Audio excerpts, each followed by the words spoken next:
I think it's like 10 minutes per member of the group. Yeah. Okay. So something like that. And there's 1, 2, 3, and there's only 4 of us? 5? 1, 2, 3. Because Amber's not here anymore, and Mackenzie isn't here yet. Okay. All right. Okay, so guys. I think go ahead, Sapphire. We all need to state our names beforehand because apparently she needs to be able to tell who we are by the recordings. So that's right. That sounds right. So I'm Melissa Senagoga. I'm Emily Wilkinson. I'm Sapphire Mosman.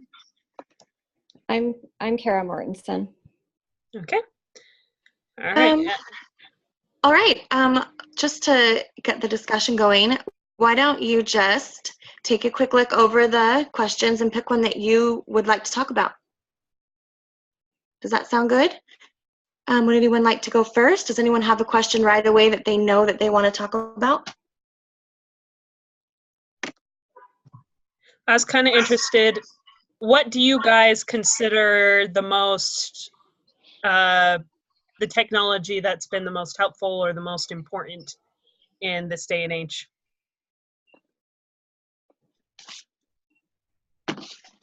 I'll say something. So, like at first, I heard a lot of people saying like Facebook and Instagram and everything, like social media, like as a part of technology. And I was kind of like against that just because I didn't think that it was like super great. But I've seen like a lot of like missionary efforts being used through that. So I think that that's definitely like a good thing that's come out of it.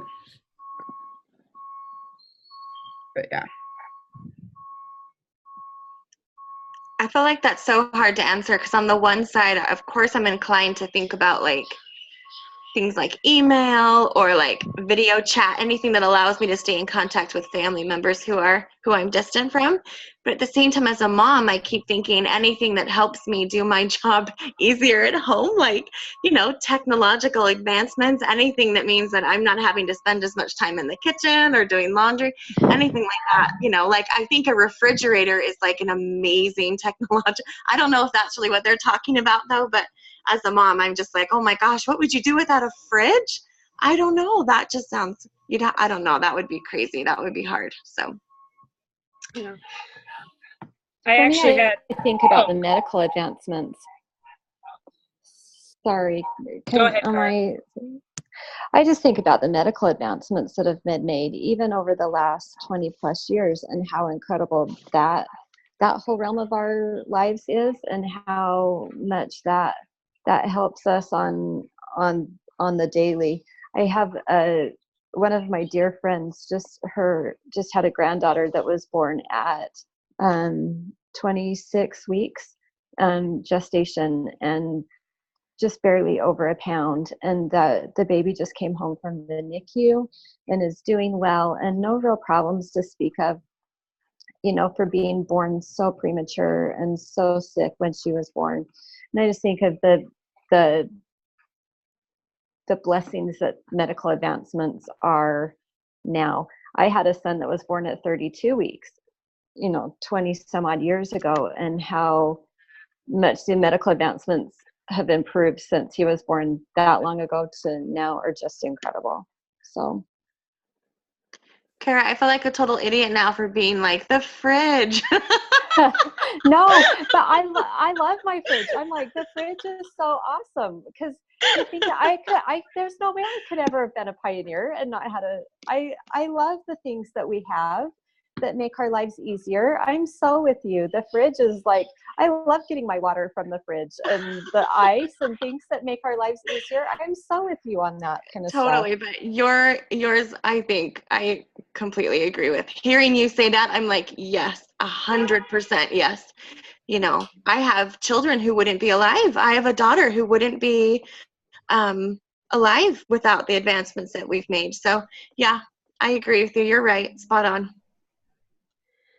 Listening to you guys talk about medical advancements, it reminds me when President Nelson was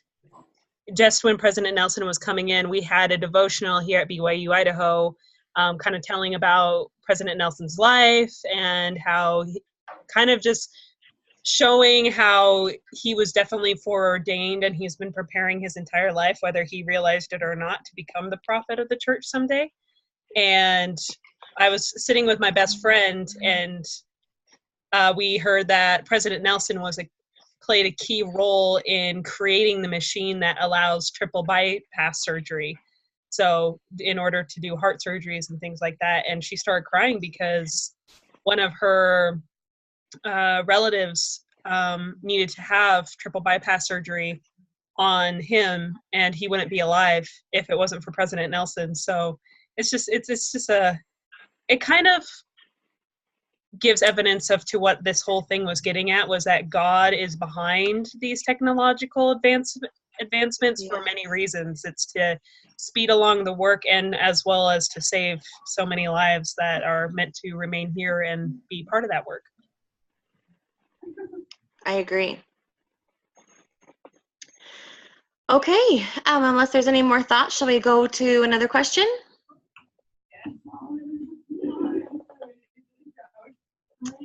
Sure.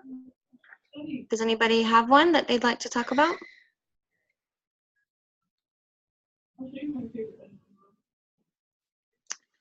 Oh yeah, go ahead. I was just going to say, so I don't do social media. I don't have social media accounts of any kind. And so this lesson for me was like it was more of a difficult one because I don't participate in any of that. And I kind of like a holdout on the whole social media, and I know that not all of the lesson was focused that way, but I just am like I have such strong feelings on both directions on how we can be advocates for home and family not being on social media, and how there's such great things that you can do on social media to be advocates for home and family. But I'm just from the experiences that friends and family have had on social media, I have chosen not to do that for myself. And so I just think, I guess it's how you do social media. And so the question is, how well did each blog, Facebook page do at the for Dragonfly Effect Wings? I'm like, I don't know, because I don't do Facebook. I don't do any of those things. And so I don't know. Help me. How do you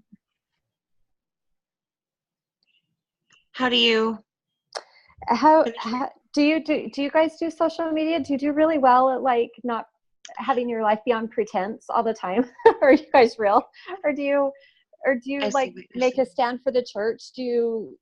Does my question make sense? Yes, I get your question. I'm really uptight about social media. I get where you're coming from 1000%, especially with my children. So my children, and I have a 16-year-old daughter, and even I don't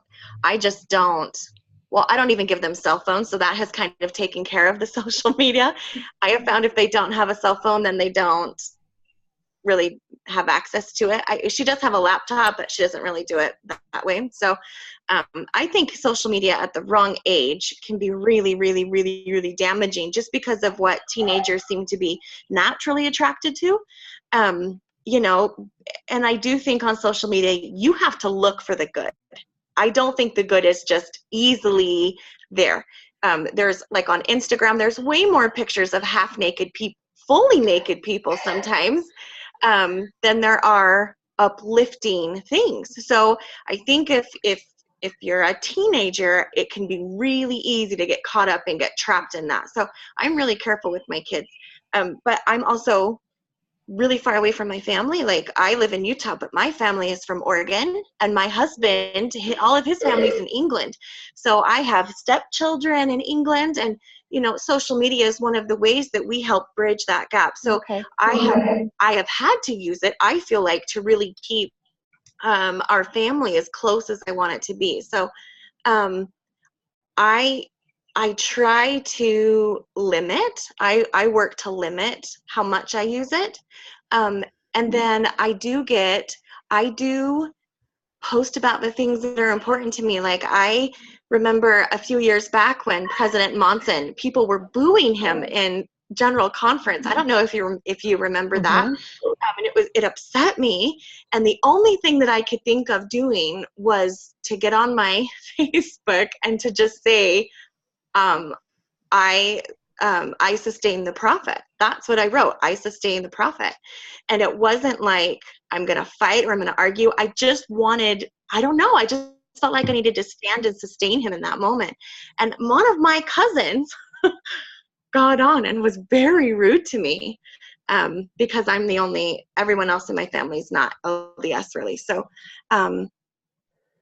that was difficult. So I can see how when you're talking about how there is a line there, it's very much there. So that was difficult, but I just unfriended him because we're not that close of cousins.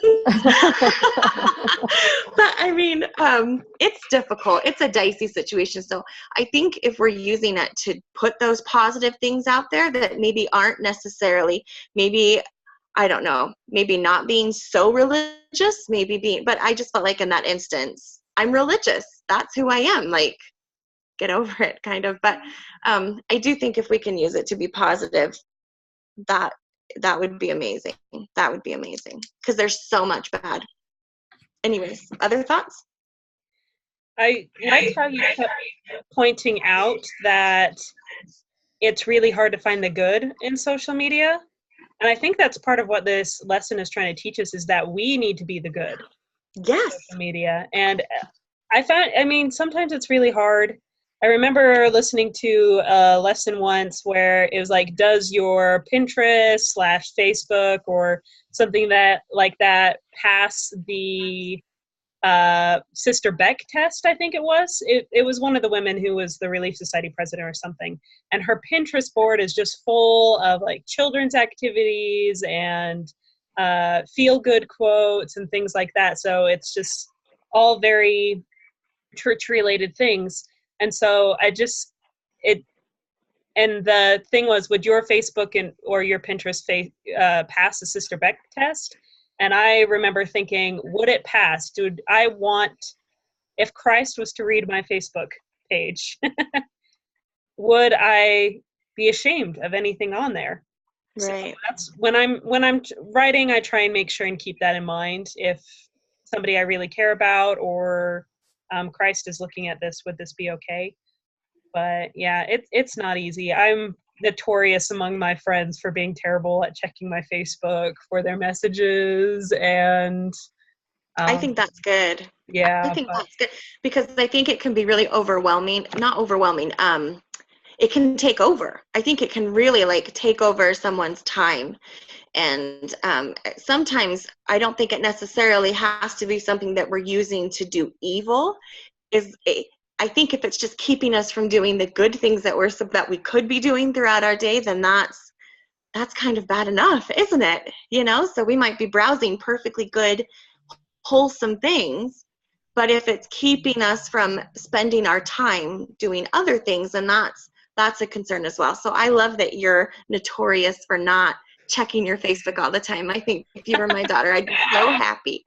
Oh, I want to be too happy about that yet, because even though I'm not really good at Facebook, when it comes to watching baby videos on YouTube, I am. Oh no.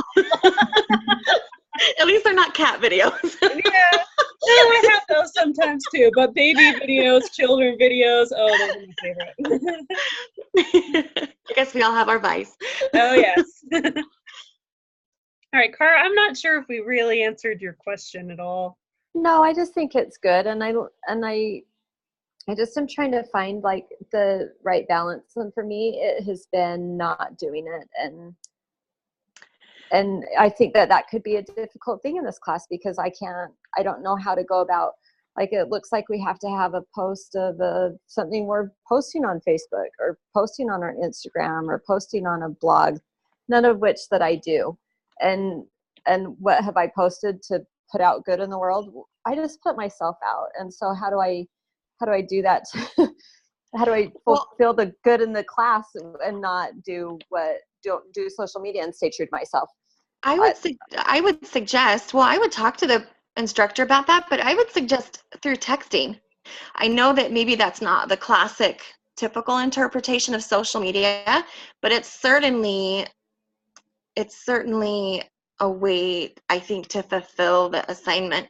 I think it's a way to fulfill the assignment. So maybe talk to her and ask her about, options. Okay, I will. Thank you. Options for that. The other thing that I've come across, and this was a couple of semesters ago, that we had to do a blog. And I have never been a blogger. And our blogs had to be public, but I kept my blog after the semester was over and I changed it to private. And the only people who have access to the blog are close family members, and we share it. And it's a fantastic way to use like social media, but it's limited. And anybody can get on and post pictures of what they've done and just update the family because we're all so far away, and just be like, this is what we were doing, miss you guys. And because it's limited, because it's private, it's very personal, it's just a way to stay in touch. So that might be something that you actually might enjoy doing with your family. So that's something to look into maybe. I will look into that. Thank you for that idea. I appreciate it. Okay. How about you, Emily? What's your social media usage like? Do you have any comments? I don't know if this goes exactly along with it, but something I was thinking about was, obviously there's like, it's a blessing, but also not at the same time, like you guys are saying. But I think back to when President Nelson like invited the youth to go on like a social media fast. And I think like when I participated in that, and like my mom did as well, we talked about it afterwards, and we were saying how like, although there's good that can come from it, having that fast kind of like gave us a different view of like, not using it for like not getting like addicted to always like scrolling through or like posting about everything in your life, but like using it for good. And so I was like trying to find that balance. I agree. I did that fast with the youth, and then I'm sure he extended that to the women as well, because I feel like I did it twice. And I feel like both times it was just an amazing opportunity to just reset. And that's actually, it was through doing that fast that I realized just how much time it can like just zap from your day. Like it just takes so much time. And even though I'm not on there doing anything crazy, it still was keeping me from doing other things that maybe I hadn't even considered doing with my time. So I think those fasts are great because it just gives us a chance to like reset, like you said, to find balance. I think you're exactly right. So, I'm curious what you guys think about the second question. Why do you think the Lord might be behind technology accelerating at the rate at which it has? Are there any like blessings that you can see directly from technology advancing?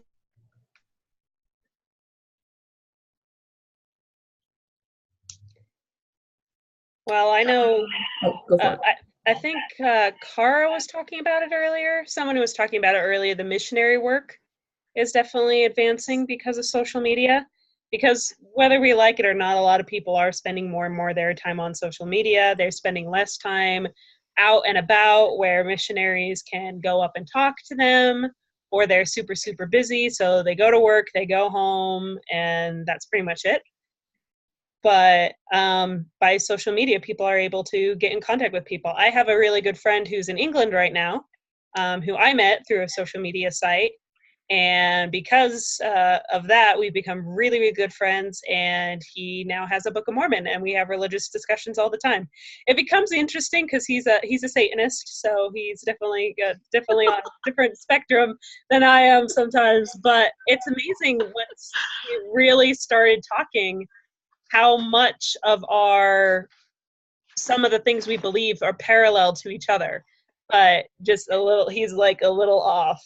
And so, and it's kind of funny, sometimes we can get a little heated because, he thinks we're the ones who are a little off, and then I'm like, I know it's you. But anyway, we have a lot of fun with it, and we're really great friends, and so we always make up even after we've had a little bit of a heated tiff over some doctrine or something like that. So yeah, social media is great. I like the not the change, but the announcement of how missionaries can now call home weekly or for like special like days throughout the year, because I've seen a friend of mine on a mission and he's the only member in his family, and so being able to actually call home and like show his family like how the gospel is centered on families and be able to like have them involved in his work, that's like a blessing right there, like working with like family members and not just like those who are in your area. Mm-hmm. I agree.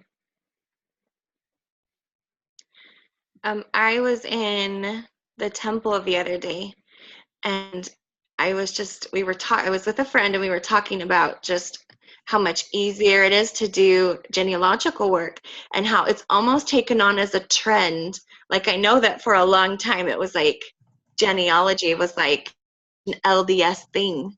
Mm-hmm.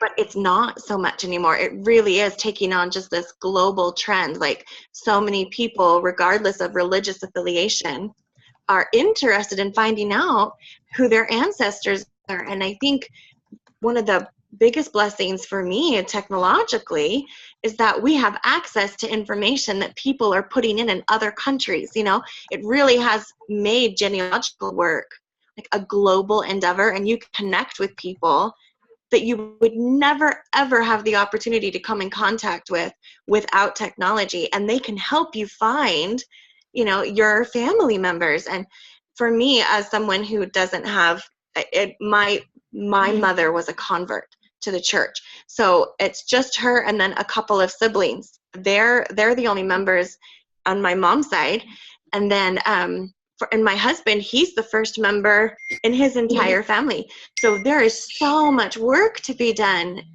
in our genealogy. And I'm really grateful for the technology that we have. We would be so limited without it, limited to just, you know, what we had on paper. So I think that's a huge blessing. What about you, Cara? I just am thinking about like the trend and all of these things is that the Lord needs the work done before he can return to the earth, and the advancements are certainly, he's putting people in the right places to do the right things so that these advancements can be made. And so I just think that if we're being obedient and following the commandments and doing the things that he would have us do, we can move the work forward, whether it's in missionary work or whether it's helping our own families, whether it's doing family history work. I have my cute mother-in-law does, what is it, where you go through records and you scroll through the records and you're finding out like the birth dates and indexing. Thank you. She spends tons of time doing that. And you know, where she wanted to, her and my father-in-law wanted to serve a mission again, but they're too old to do that, and so they go to the temple once a week. But she spends a lot of time indexing now, and so it's just interesting how I think the Lord moves the work along. And I agree. Yeah, I think one more. No. I wanted to bring up. Go ahead.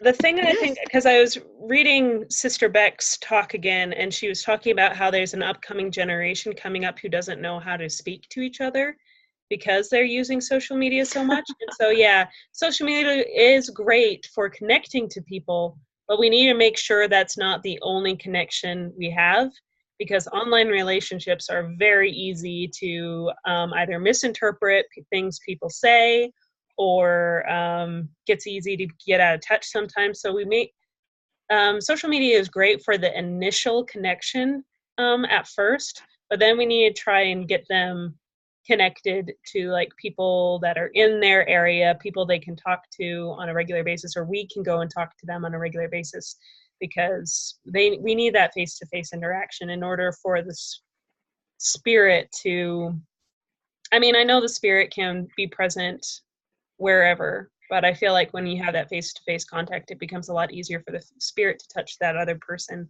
in order to teach them, rather than by speaking through the camera or on a phone. So I agree.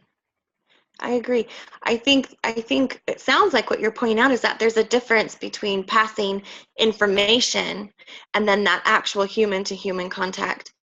And I do agree that you can't, the ability to pass information on such a global scale cannot, should not detract from the importance of human to human, heart to heart contact. Like they both have a purpose. And I do think this day and age that a lot of people think that what they get from a screen can take the place of real living relationships, and it can't. They're separate. So anyways, Emily, did you have a question that you would like to talk about? Mine was that second one, but I stole it from you. Oh, I'm no, so you're sorry. good. I'm just trying to look over really fast and see if there's another one.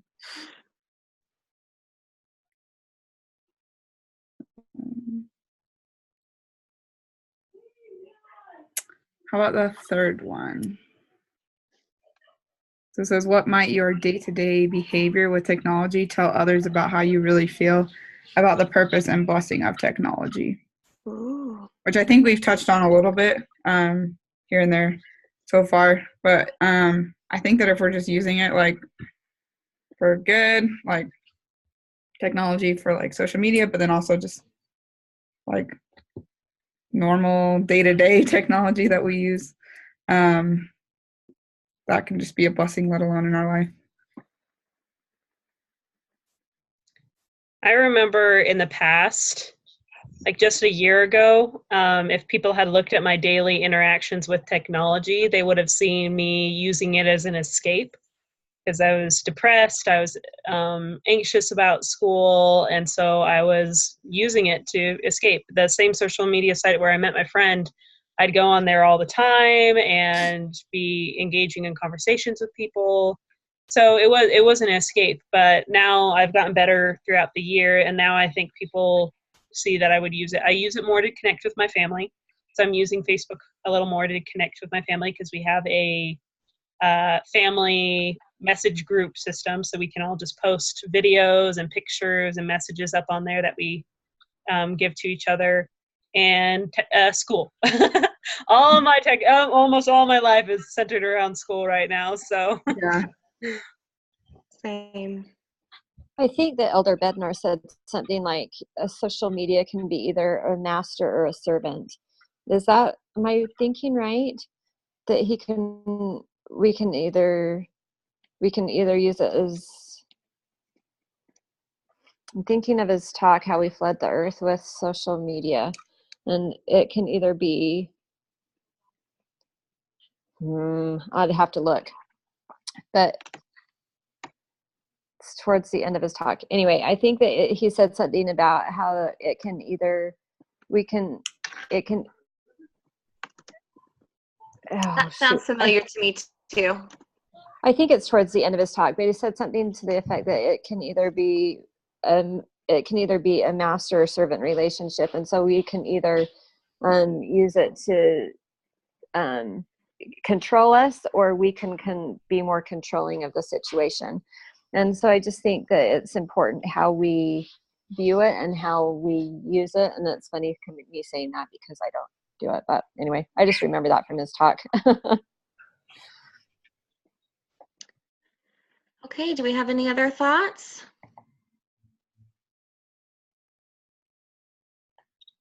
No?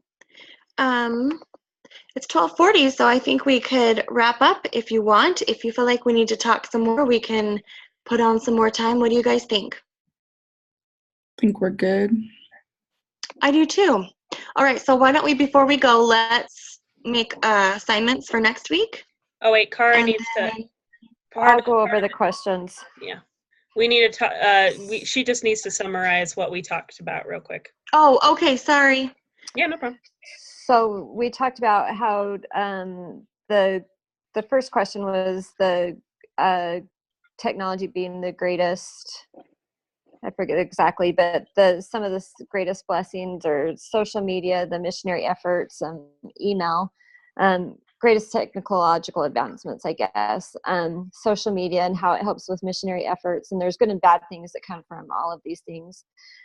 Email, connecting with family, technical advancements in the kitchen, which help us a lot to make our lives easier as parents and moms, and even just as people.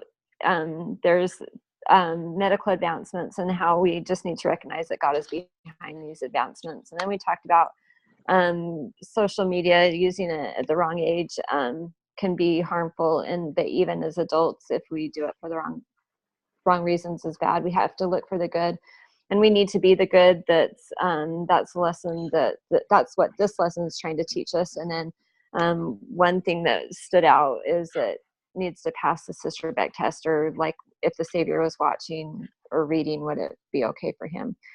Social media can be a total distraction, and so we need to make sure that it's not a distraction, and thinking about the social media fast challenge that President Nelson extended. And I just was thinking how that challenge wasn't just like a one-time thing. It's like something that we can do over and over again.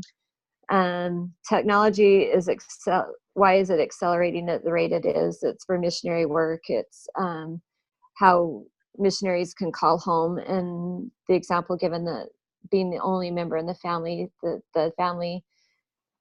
missionary was the only member in the family. He's now involving his family at home in his missionary work. There's family history work going on, and how people are having a desire to know about their family. Personal interaction is super important. We can't get lost in our phones and not have any personal interactions. So having that social daily interaction with people is important. Day-to-day interaction is important with people. We can't use our phone as an escape. We need to have important connections with family, and we can use our social media for our computers and that for school, and we need to use everything with moderation. So You did really, really well at taking all those notes and participating. Kudos. Good job. thanks. Okay. Who would like to do what for next week? Do you want to pick something that you haven't